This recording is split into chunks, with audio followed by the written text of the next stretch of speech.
ए पुओ सीता से दिन जेते प्रकार चेष्टा कले लक्षण बुझिले नहीं। सीता कहले लक्षण तुम भाई ऊपर विपद पड़ी मु तुमको कहूँ जाओ तुम्हें कहीं जाऊ ना तुम्हें आसीच कहीं आम सागर गोड़े कि जानी मते नहीं भरत को दब कि निज बाहब मुंड फिटे देला लक्ष्मण कहले माँ मु तो पाद दुईटी व्यतिरके तोर कौन से अवयव देखिली मु तोते माँ परी हृदय स्थान देइछि मु जानी मो भाई मुहूर्त से राक्षस को मारी आसबे बोली कहली तू केड़े बड़ कथा कहीदेलु माँ मु जानिली खाइबा नहीं पीवा नहीं शोइबा नहीं मु आसीथिली सेवा करने को पुरस्कार पाइली माँ ये दुनिया रे गोटिए नारी की गोटिए पुरुष कौ दृष्टि रे चाहूची से नारी जानी नब तू कौन जानी पारुनु माँ तू कौन जानिनु ए लक्ष्मण तोते कौ दृष्टि रे देखे कहीं बड़ कथा कहलु माँ कहीं बड़ कथा कहलु माँ मु तोते मोर हृदय रे देवी रूप स्थान देइछि से चिंता केबे करिनी जाउछि माँ क्रोधरे कुपित व्याघ्र प्राय तीनोटी निषेध रेखा टाणी दे चली गले समय नाई गोटे वरुण गार गोटे अग्निगार गोटे मरुत्तगार चली गले सेती बेले रावण देखिला कहला अच्छा अच्छा जीवा आपण माने सुनिबे राम कहउचंती तांको स्त्री सीता को रावण सीता को चोरी करी नेइने भंज साहित्य प्रमाण दे जेतबेले लक्ष्मण चलिले राम को सुरक्षा दवा पाई सीतांकर कटु बाणी शुणी सेतिकी बेले रावण कोन कला कवि सम्राट उपेंद्र भंग कला बही जति बेस रावण रावण जे आसियो लुचाई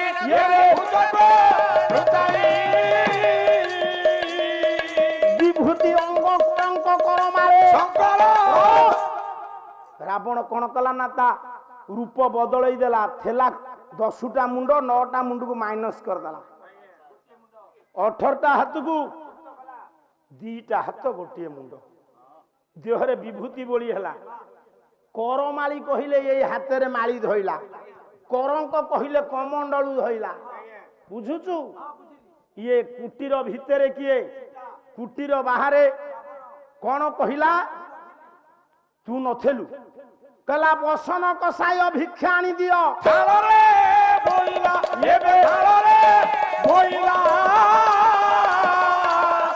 बस क्षणे भास बस क्षणे आस भासिला ए भास बस क्षणे ईश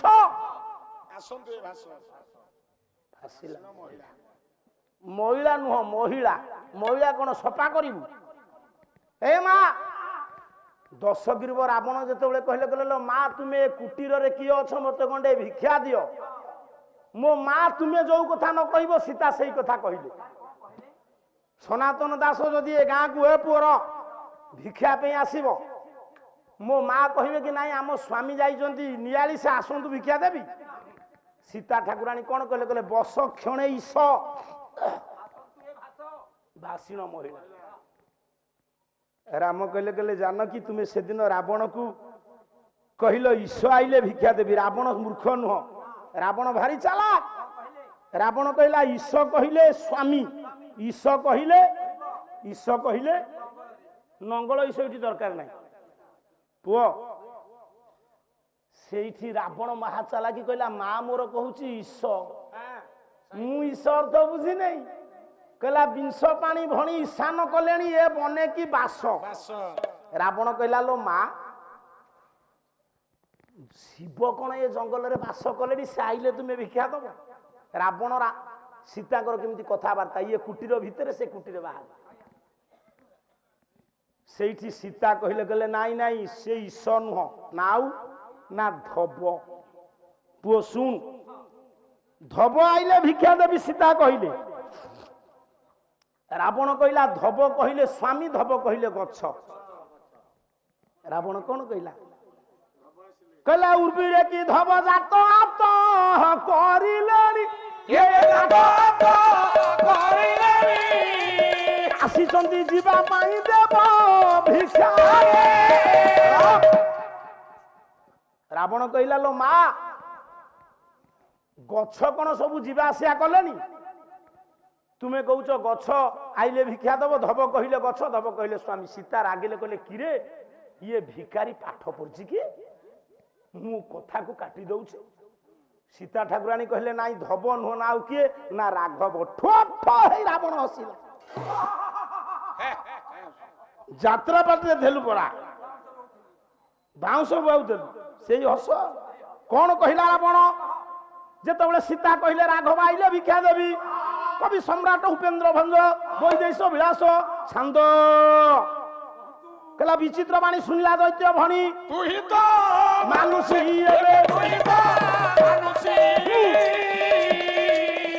ବାରିଧିବାସୀ ମତ୍ସ୍ୟ ଏ ସ୍ଥଳେ ଆସି।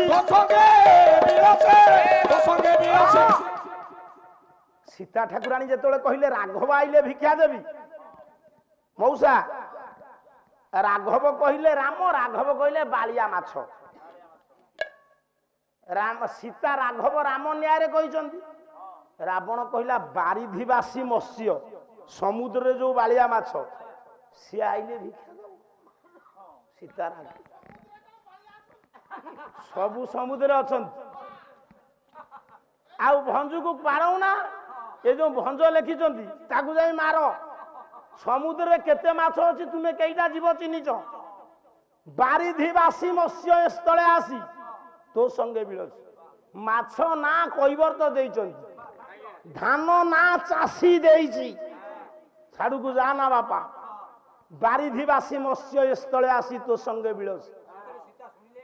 ରାଗିଗଲେ କହିଲେ ବକ୍ରୌକତି କହୁଛ ହୋଇ ଯତି ବୋଇଲେ। ଯେତେବେଳେ ସୀତା କହିଲେ ତୁମେ ଭିକ୍ଷା ପାଇଁ ଆସି କାହିଁ ବଙ୍କାଳିଆ କଥାବାର୍ତ୍ତା କରୁଛ, ନିଆଁ ଲାଗିଗଲା ରାବଣଠି। ରାବଣ ବିଚାର କଲା, କହିଲା ମୁଁ ବିଶ୍ରବାନନ୍ଦନ, ଏ ପୁଅ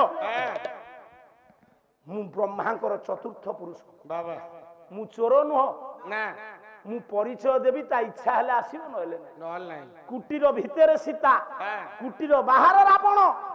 ରାମ ରାବଣକୁ ଯେତେବେଳେ କହିଛନ୍ତି ସୀତା କେମିତି ବଙ୍କାଳିଆ କଥାବାର୍ତ୍ତା କରୁଛ, ରାବଣ କଣ କହିଲା? କହିଲା ବୋଲେ ମୁଁ ଲଙ୍କେଶ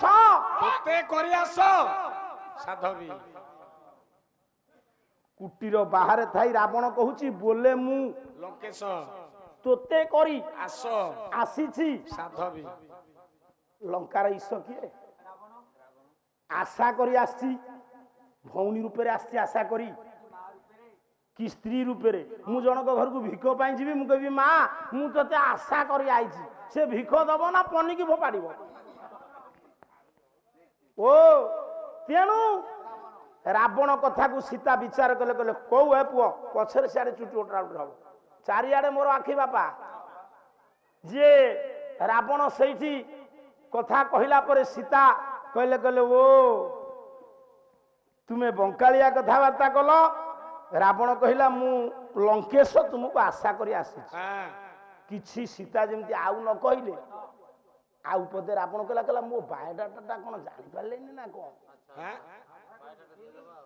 ଆଉ ଟିକେ ପରିଚୟ ଖୋଲିଲେ। କୁଟୀର ଭିତରେ, କୁଟୀର ବାହାରେ ଦେଖା ସାକ୍ଷାତ। ରାବଣ କହିଲା, କହିଲା ଏ ବଡ ପଣୁ ଇନ୍ଦ୍ର ବସେ ଦ୍ୱାର ପାଶ, ସେଇ ଭଞ୍ଜ ବଡ ପଣୁ ଇନ୍ଦ୍ର ବସେ ଦ୍ୱାର ପାଶ ବିଶୁଦ୍ଧ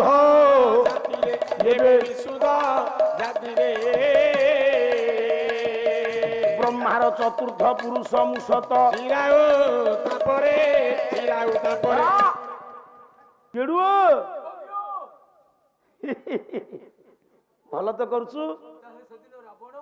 ରାବଣ କହିଲା ମୁଁ ବ୍ରହ୍ମାର ଚତୁର୍ଥ ପୁରୁଷ, ମୁଁ ଚିରାୟୁ, ପଦ୍ମିନୀ ଜାତୀୟ ନାରୀ ମୋ ରାଜ୍ୟରେ ପରିପୂର୍ଣ୍ଣ। ବଡପଣୁ ଇନ୍ଦ୍ର ପଶେ ଦ୍ୱାର ପାଶେ ବିଶୁଦ୍ଧ ଜାତିରେ। ମା ସୀତା ନୀରବ ରହିଲେ। ରାବଣ କହିଲା କଣ ମା ଜାଣିପାରୁନି ନା କଣ?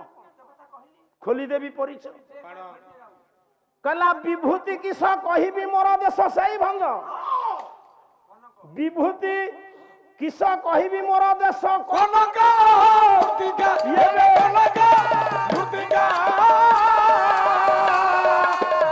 भुज दश बदन विशेष जो रावण 18टा हाथ 9टा मुंड को गुप्त कर भिक्षा पाई आसीथिला सेई रावण कहिला मोर 20टा मोर 10टा मुंड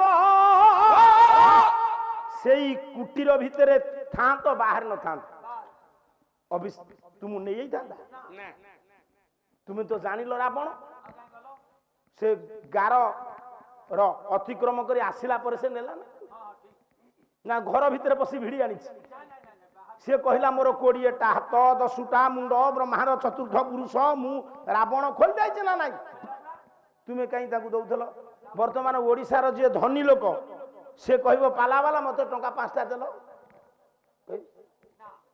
आ जे स्वर्णपुर स्वर्णमय लंकापुर रावण से आसी भिक्षा पाई भिक्षा देल से ठकिनी जतन तुमको नहीं बसैला पुष्पक जान रे बसिकी गला बे तुम्हें जो काम कल जान कि गरीब घर स्त्री की 1,00,000 टंका देले से काम करिब नहीं रे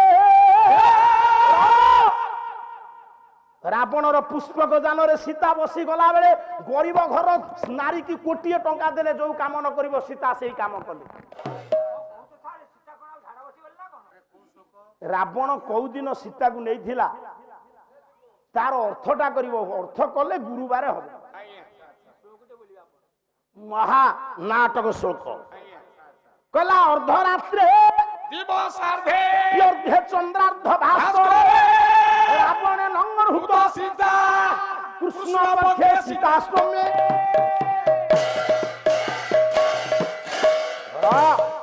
पाढ़ी बाबू सुनु था रात्रि अध दिन अध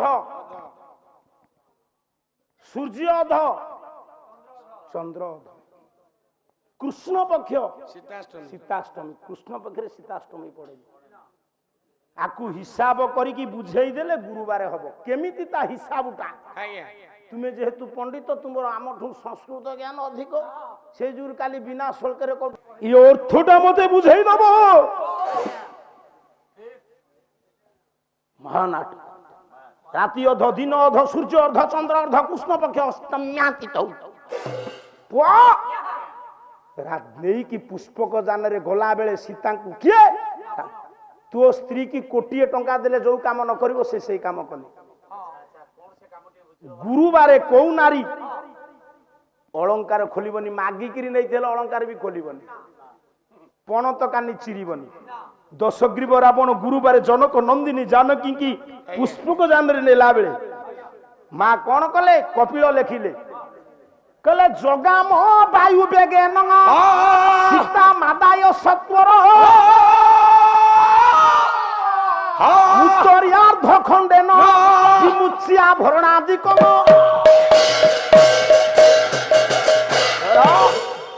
एते जोरे गला जगाम की रथ पुष्पक जान बानरान बारी जना ना ऋष्यमुख पर्वत ऊपर हरि अछ हरि कहिले मांकड़ अछ कहिले भालू बसी थिले माँ जानकी कौन कले ना उत्तरियार्ध खंडेन पणत कानी की चिरी निज अलंकार को खोली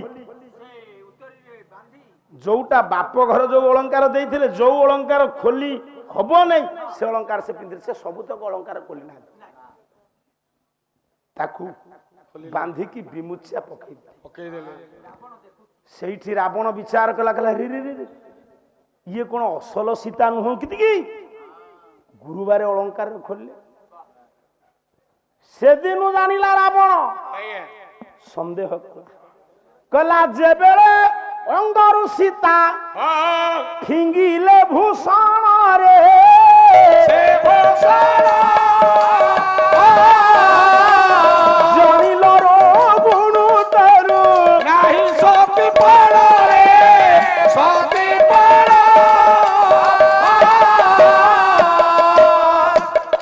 यही काटिबी ସେ କ'ଣ କାଟିବ ମୁଁ ଖୁଆରେ କାଟିବି। ଯୋଉଦିନ ଫିଙ୍ଗି ଦେଲେ ଜନକ ନନ୍ଦିନୀ ଜାନକୀ ଅଳଙ୍କାର ରାବଣ କହିଲା ଇଏ କ'ଣ ଅସଲ ସୀତା ନୁହନ୍ତି କି? ଅଶୋକ କାନନରେ ରଖିଲା। ପରୀକ୍ଷା କରିବା ଉଦ୍ଦେଶ୍ୟରେ ରାମଙ୍କ କଟା ମୁଣ୍ଡକୁ ପକେଇଲା, ପକେଇ ନାହିଁ କିନ୍ତୁ ମା କାନ୍ଦିଲେ। ସେଇଠି ରାବଣ କହିଲା ରାମ କହିଲେ ଯଦି ପ୍ରକୃତରେ ତୁମେ ଜାଣିଲ ମୋ ମାୟା ମୁଣ୍ଡ ତୁମେ ହସିଥାନ୍ତ, ଯଦି ଜାଣିଲ ପ୍ରକୃତ ମୋର କଟା ମୁଣ୍ଡ ତୁମ ପ୍ରାଣବାୟୁ ଉଡି ଯାଇଥାନ୍ତା।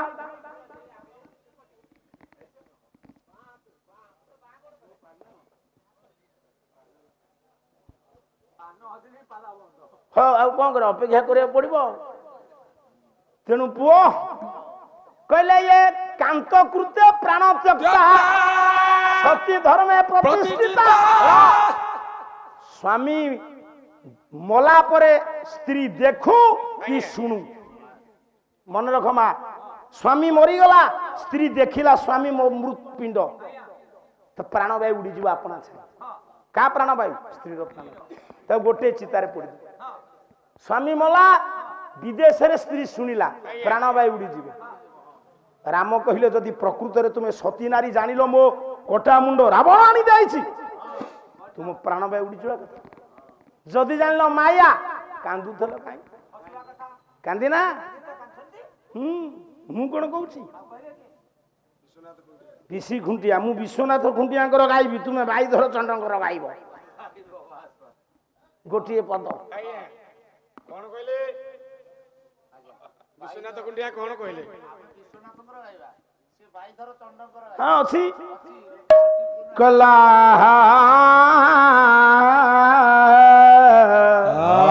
କାନ୍ଦି ନାହାନ୍ତି ଇଏ ଧନୁର୍ଧର ବୀର ଇଏ ବର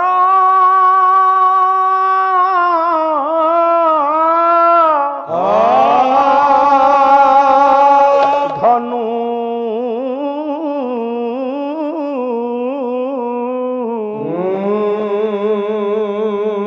ସ୍ୱର ନଥିଲା କି ଇଏ କର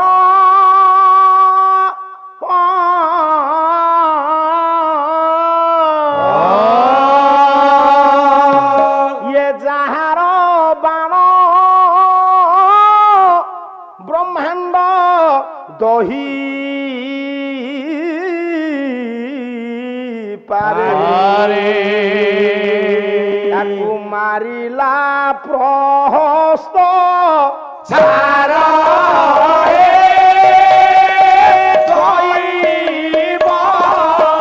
ତାକୁ ମାରିଲା ପ୍ରହସ୍ତ ଛାର ଯାହାର ବାଣ ବ୍ରହ୍ମାଣ୍ଡ ଦହି ପାରେ ତାକୁ ମାରିଲା ପ୍ରହସ୍ତ ଛାର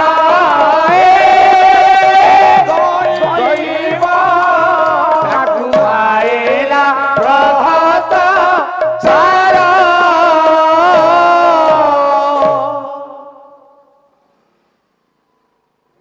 କାନ୍ଦିଥିଲ ସେଦିନ ପ୍ରଶ୍ନ ସାତୁଟା ପଚାରିଦେଲେ ରାମ ଗୋଟି ଗୋଟିକି ଶୁଣନ୍ତୁ। ତୁମେ ମଧୁସଜ୍ୟା ରଜନୀରେ ମିଥ୍ୟା କଥା ଲେଖିଲ।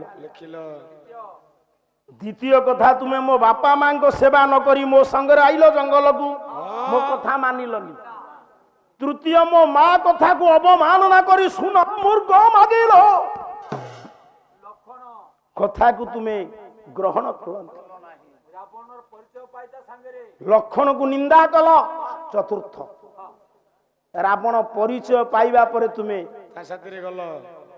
ଅଳଙ୍କାର ଗୁରୁବାରରେ ଫିଙ୍ଗିକି ପଣତ କାନି ଚିରିଲ। 6 ନମ୍ବର ପ୍ରଶ୍ନ। 7ରେ ମୋ ମାୟା ମୁଣ୍ଡକୁ ଅଶୋକ କାନନରେ ରାବଣ ପକେଇଲା ପରେ ତୁମେ ଯଦି ଜାଣିଲ ମାୟା କାନ୍ଦିଲ କାହିଁକି? ଆଉ ଯଦି ଜାଣିଲ ପ୍ରକୃତ ମୋ ସ୍ୱାମୀଙ୍କର ମୃତ ମସ୍ତକ ବଞ୍ଚିଲ କେମିତି? ଇଏ 7ଟା ପ୍ରଶ୍ନ ପଚାରି ସାରିବା ପରେ ଯଶୋମତୀ ବସୁମତୀ ଠିଆ ହେଲେ, କହିଲେ ବାବୁ ଦଶରଥ ପୁଅ ଠାକୁର ସେମିତି ହଉଛୁ ଘରେ ନିଜ ବୋଉକୁ ତ ଏତେ କଣ ଏଇଟା କହୁନୁ? ଇବୁ କଣ କହୁଛ? ଶୁଣ ମା, ଶୁଣ ବାପା, ଇଏ ଝିଅ ମୋର ହଉଛି ତୁମ ସ୍ତ୍ରୀ ରଘୁକୁଳର ବୋହୂ। ହଁ ଏଠି ମାନ୍ୟଗଣ୍ୟ ଦେବତା ମାନେ ଅଛନ୍ତି, ଏ ଠିଆ ହେଇ କଥା କହିବନି। ନା ମୁଁ ମା, ତୁମେ ଯେମିତି 7ଟା ପ୍ରଶ୍ନ ପଚାରି ମୋ ଝିଅ ଜାନକୀକି ଅଥୟ କରିଦେଇଛ, ମୁଁ ତୁମକୁ ଆଜି ଏଇ ସ୍ୱର୍ଗପୁରରେ 7ଟା ପ୍ରଶ୍ନ ପଚାରିବି। କିଏ ପଚାରିବ? ମା ବସୁମତୀ ପଚାରିବ।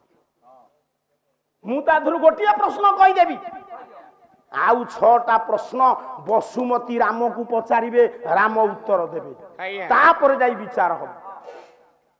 ବସୁମତୀ ପଚାରିଲେ, କହିଲେ ରାମ ମା ତୁମେ ରାବଣକୁ ବଧ କଲ, ହଁ ତା ସାନ ଭାଇ ବିଭୀଷଣକୁ ତା ଭାଉଜ ମନ୍ଦୋଦରୀ ସହିତ ବିବାହ ଦେଲ।